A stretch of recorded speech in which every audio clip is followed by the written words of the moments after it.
You're with Julian on the Brown Note, making friends again. And do I think Volodymyr Zelensky has been good for Ukrainian people?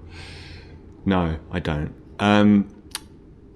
He's been named today the Time Magazine Person of the Year. Valid. Time Magazine's Person of the Year famously doesn't denote someone being good. It denotes somebody being more dominant this year. I'm also just glad that and I know they annoyed Elon Musk. So, at a point, I think in his head, he was thinking, I'm going to get this. Iranian women got the Heroes of the Year. But anyway, he got the Person of the Year, the person that has dominated the news cycle.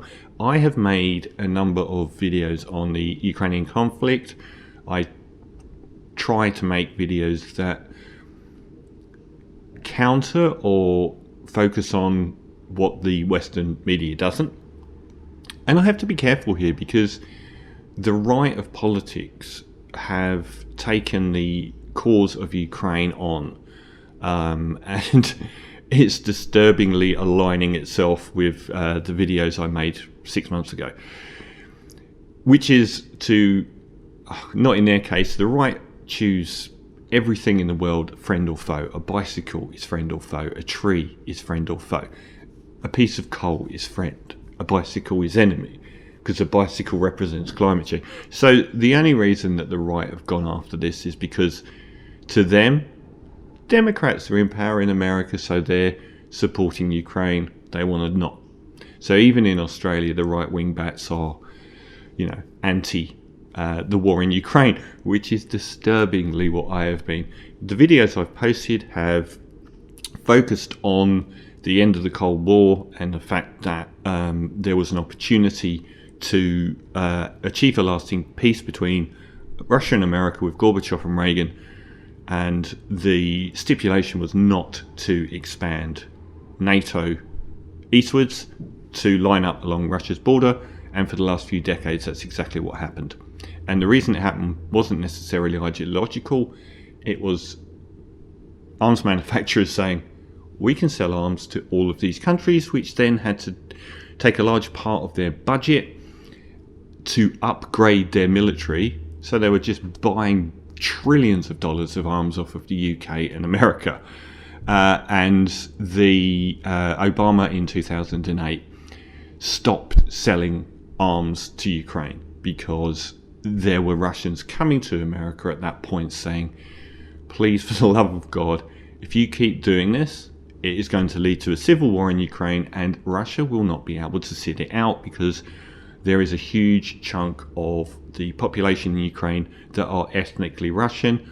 We know why they're ethnically Russian, due to what happened before World War II, genocidal behavior from Soviet Russia towards the Ukrainian people.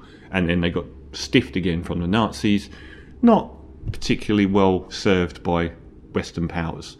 And I would suggest again, so we had the revolution in 2013. At that point, Ukraine was friendly with Russia, it was friendly with the post-Soviet republics, and it was friendly with the Western world. So the West helped a coup overthrow a democratically elected government in Ukraine and replace it with a pro-Western government in Ukraine, which led to Crimea and the Russian population in Ukraine being annexed and then really badly mistreated, particularly by Zelensky's government, to the point where Russia invaded. Russia invaded. I'm not making any bones about who this war is from. I am saying why it happened. And to ignore why a war happens is a great disservice. But I said at the start the war would last a month. I didn't know at that point that the United States would be pouring triple the annual Russian military budget into Ukraine in weapons and support in the space of a few months. We reached a point now where military contractors are trying out their new weaponry in Ukraine. None of this is for the benefit of the Ukrainian people.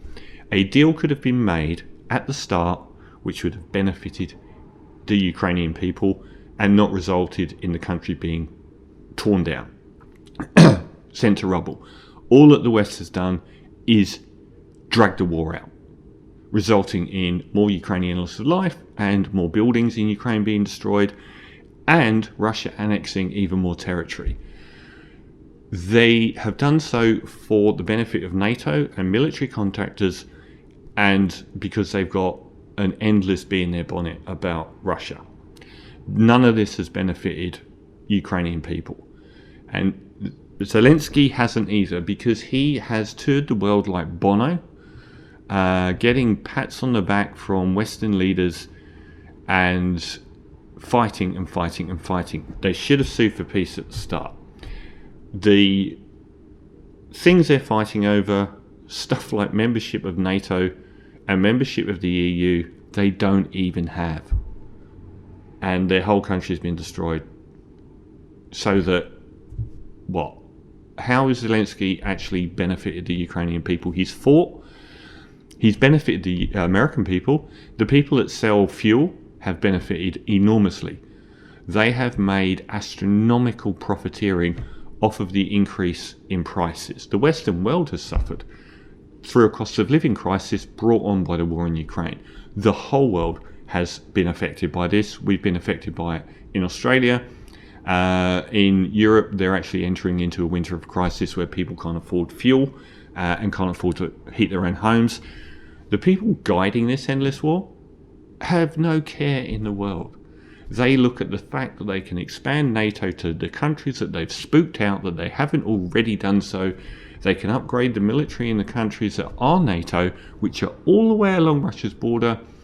And what happens with Ukraine, who knows? I guess their endgame there is that they'll happily see Ukraine destroyed, Russia annex loads of Ukraine, and then put NATO bases in Ukraine. When NATO goes into these countries, and when the EU goes into these countries, there are lots of stipulations. A huge part of the budget of post-Soviet republics should have been spent on infrastructure, regenerating those countries. Instead, it went on the military. And those countries are basket cases, not looking, in some cases, actually better than when they were part of the Soviet Union. This, I don't think, is a good thing. I don't know that Zelensky has been good for the Ukrainian people. He might be good for their morale, but I don't think that he has... I think if he was a statesman, I think that he would have stopped this war pretty quick. They could have stopped it before it started. The treatment of the Russians in the parts of Ukraine that are closest to Russia was terrible. And the overthrow of a democratically elected government was a ticking time bomb. And I'm sure that people in America knew this was coming a long way out. It was a totally avoidable war, as most... This is much more like World War I than World War II. It was completely avoidable. And it should have ended very quickly. And it hasn't. And the people paying the price financially, the whole world, physically, are Ukrainians.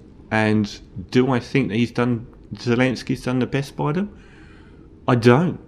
He's a valid Time Person of the Year for impact, but him touring the world getting pats on the back from Western leaders whilst his country burns, I don't agree that he's done great things for Ukraine.